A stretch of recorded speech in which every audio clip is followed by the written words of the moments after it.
A pair of classic murder mysteries for you this week. It's two books, but I figured I'd share them with you as one review since they're from the same author and the same series and all that kind of thing. So this is from my own collection or my never-ending to-be-read shelf. This is the Cornish Coast Murder and the Lake District Murder by John Bude or Bude, B-U-D-E. So these two are from the Crime Classics series from the British Library. They're reprints of vintage mystery and crime stories. And I think mostly all of them in this series are British. I don't know of any that are not, but I don't want to say for sure in case I give you a misleading bit of information there. But they're basically like hard to find or out of print books. Hi, Grimmy. Yes, if you could just sit down, please, sir. Yes, you're very handsome. So basically they're sort of hard to find or out of print books, and they have these lovely vintage cover art from the era that they were published. Most of them are from the golden age of mystery, so that's so loosely speaking that's the 20s and 30s detective fiction, though it can include earlier stories, and it generally is sort of more like light-hearted tone more than hard-boiled sort of style that kind of came in the 40s a little bit more. They're a really lovely print. They have this nice solid square feel to them. Yeah. Okay, Grimmy. Yes, you're a good boy. Ow. Why are you biting me? My cat's giving me little nips because I'm not giving him my complete attention. He does this every time I start to record lately. He's like, talk to me. So basically the cover of these, or the shape of these books, is kind of squarish, which is just kind of feels nice in your hand. They're very collectible, in my opinion.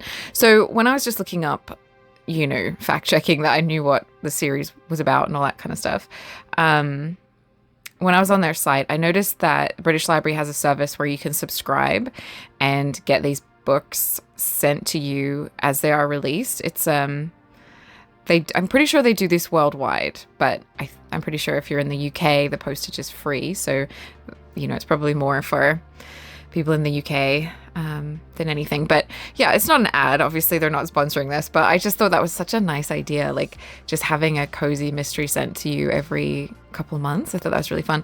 They also have this available for the Weird Tales collection that they do.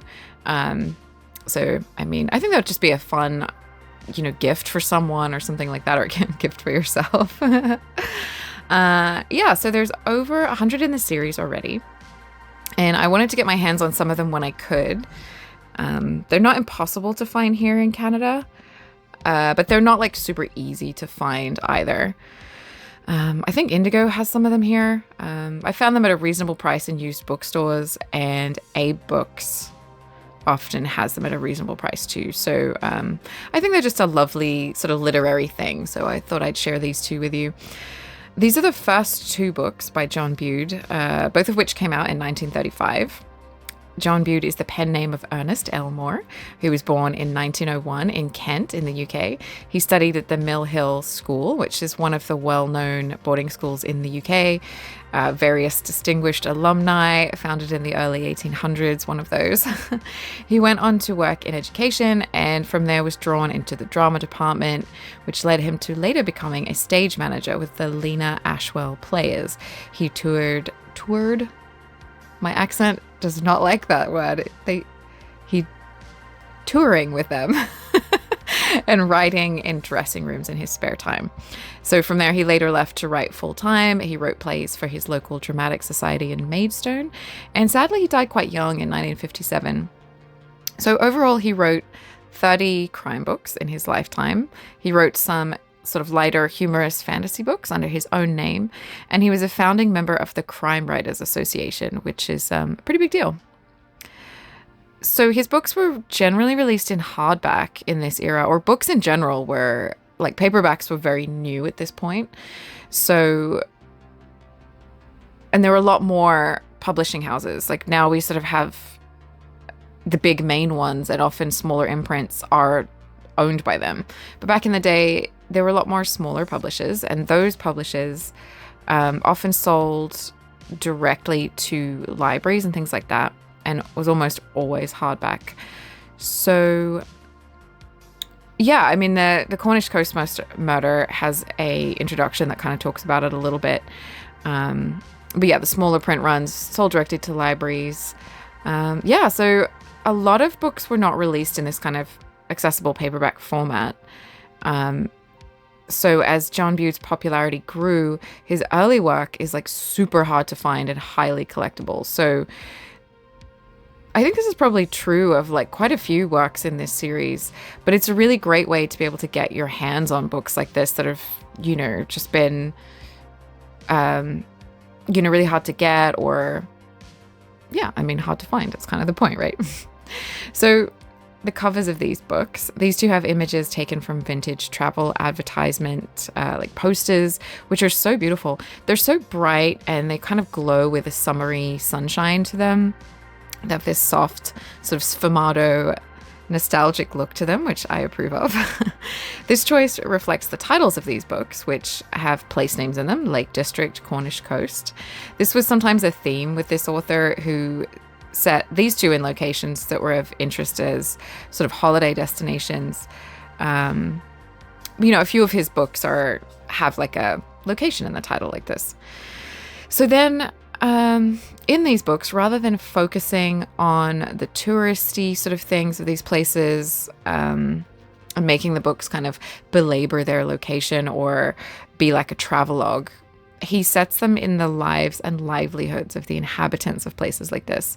So I love it. You can hear the sea and sense a storm coming in his book set in Cornwall, but the characters themselves are ordinary people: vicars, charwomen, postmen, fishermen. It makes the books quite charming and sort of a slice of everyday life in the 30s, which, I really liked that. So the Cornish Coast Murder is the first one, his first book. This one is about a local vicar who finds himself drawn into a murder case in his village when the magistrate is shot to death in his home during a storm one night. The detective starts looking at the magistrate's niece and her fiancé, who has been missing since the night of the crime. But he needs some local knowledge, which the vicar has, who understands the lives and personalities of the people in his parish. And he may just be the one to help piece together what really happened that night. This was such a well-written debut novel, probably because the author was already an established writer in other formats at this point. I loved the local colour, the postman's rounds, the village doctor, the fishermen and their boats, the pub owner who knows his patrons by name and knows their routines. This one was also a delight, with the vicar trying out detecting himself and things like rudimentary ballistics. But also in the way that it's the mid-30s, so people use bicycles more than cars, which were an expensive item. Not everyone has a phone line, things like that. People have prim, cheerful little parlors and spick and span kitchens. It's very nice, very classic, cozy. I liked this one. It did slow down a little bit, sort of 3/4 of the way in. There was got a little bit slow, but yeah, generally I liked this one. And then the Lake District Murder. When the body of a man is found in his car, suicide is at first suspected, until the clues lead Inspector Meredith to look further into the death. The man lived and worked at a lonely filling station, and not only was about to get married to a local girl, but also had an oddly large amount of money in his bank account. As he starts to investigate, the inspector starts to suspect that something more than pumping gas was going on at the station. This one sets the scene of the murder and the area really well, and it sets itself up as a classic cozy mystery, but then it gets really into the details of the crime and gets a little bogged down for my taste. It reminded me of The Nine Tailors by Dorothy Sayers and The Slip Carriage Mystery by Lynn Brock. So Nine Tailors has very detailed description of church bell ringing and its sort of history and how it works. And the second one, The Slip Carriage Mystery, is all about the crime just devolves to trains and train timetables. So it's very kind of those kinds of details is where the mystery is sort of hidden, kind of like a puzzle. I didn't hate either of those books. I didn't hate this book. It's just more about detailing how the thing was done, or how like bell ringing works in Sayer's case, or in this one, lots of sort of fact checking and logbooks and stuff. It just gets, for me, a little bit dry sometimes and away from characters and scene setting. It's much more in line with police procedural, which is interesting. So yeah, this second book, Lake District Murder, is the first book in a line from this author that feature Inspector Meredith. And the books apparently focus a lot more on police procedure and show a sort of fascination or interest in early forensics and science, which means they're more of a precursor to something like Anne Cleeve's Vera Stanhope, for example, than the modern cozy mystery. As a slice of 1930s era life, they're a treat. So it feels a little bit unfair to compare this to Agatha Christie, because she was an absolute queen of the form and remains in print and on screens till today.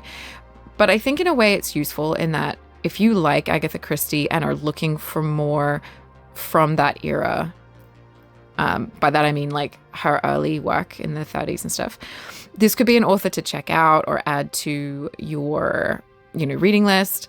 You may like to dip into this series in general. Any of these British Library classic crimes sort of might be for you. John Bude has certainly been ripe for rediscovery for a while. That said, he's a little slower and a little more police procedural than classic detective. These two were maybe slightly on the slower side, which is fine, with the second being maybe a little bit too slow and detailed for my taste, but I still enjoyed it. I enjoyed both of them, and I would definitely read this author again if he turns up somewhere. I will definitely be grabbing his books. I really enjoyed the details of the time and the locations, and the sort of down-to-earthness of them was really nice. I think the characters were really entertaining sort of types of the time period without being too much of a trope, so that is the Lake District Murder and the Cornish Coast Murder. So I was kind of curious, did you know about this author? Have you read any of his books? I'd be really interested to know that. Or have you read others in the British Library Crime Classics series?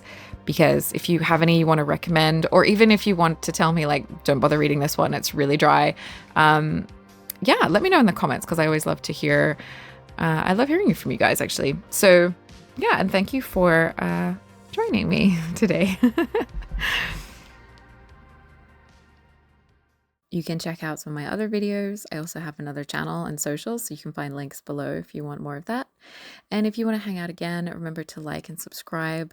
And you can always leave a comment, let me know what you thought, or let me know what else you might want to see. Thank you.